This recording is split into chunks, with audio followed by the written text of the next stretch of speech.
ஜவஹர்லால் நேரு விளையாட்டரங்கம். இது எதுக்கு தெரியுமா கட்டினாங்க? ஃபுட்பால் ஆடுறதுக்காக கட்டினாங்க. பல கோடி செலவு பண்ணி. எதுக்கும் உபயோகப்படுதோ இல்லையோ, சினிமாக்காரங்க கூத்தடிக்க தான் இதுக்கு இந்த விளையாட்டு அரங்கம், இந்த ஸ்டேடியம் உதவுது. என்ன கால கொடுமை அதெல்லாம். மற்ற தேவையில்லாத நிகழ்ச்சிக்கு இந்த உள் விளையாட்டு அரங்கம் ஃபுட்பாலுக்காக நிறுவப்பட்டது. இந்த உள் விளையாட்டு அரங்கம் உள்ளே போகலாம், பாருங்கள். நமது நேரு உள்ள விளையாட்டு அரங்கம் உள்ள அவல நிலையில் பாருங்கள். அவ்வளோ சுத்தமாக இருக்கிறது பாருங்கள். பாருங்கள் மக்களே.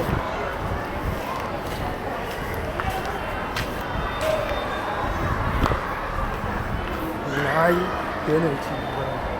அவ்வளோ தேவை ஒரு ஆள் கோடிக்கணக்கில் செலவு பண்ணி தமிழ்நாடு அரசாங்கம், இந்திய அரசாங்கம் எப்படி கேவலமாக இருக்குது.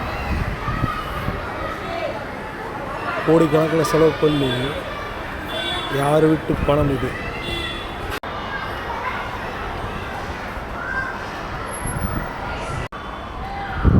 அன்பான மக்களே, நான் எங்கே இருக்கிறது இல்லை, ஜவஹர்லால் நேரு ஸ்டேடியம்.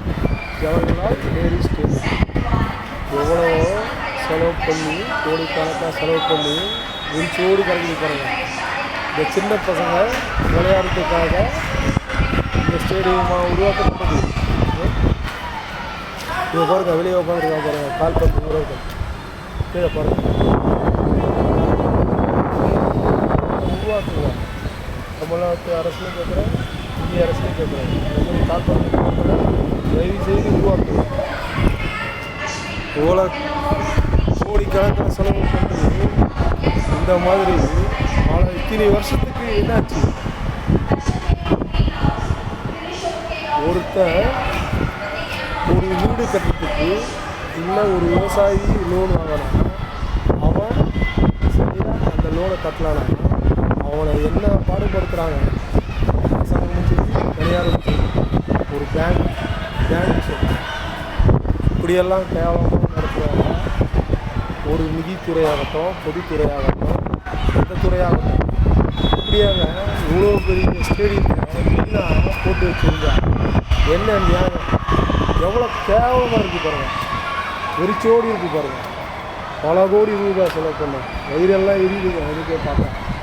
எனக்கு ரொம்ப பிடிச்ச விளையாட்டு ஃபுட்பால் தான். அப்படியாப்பட்ட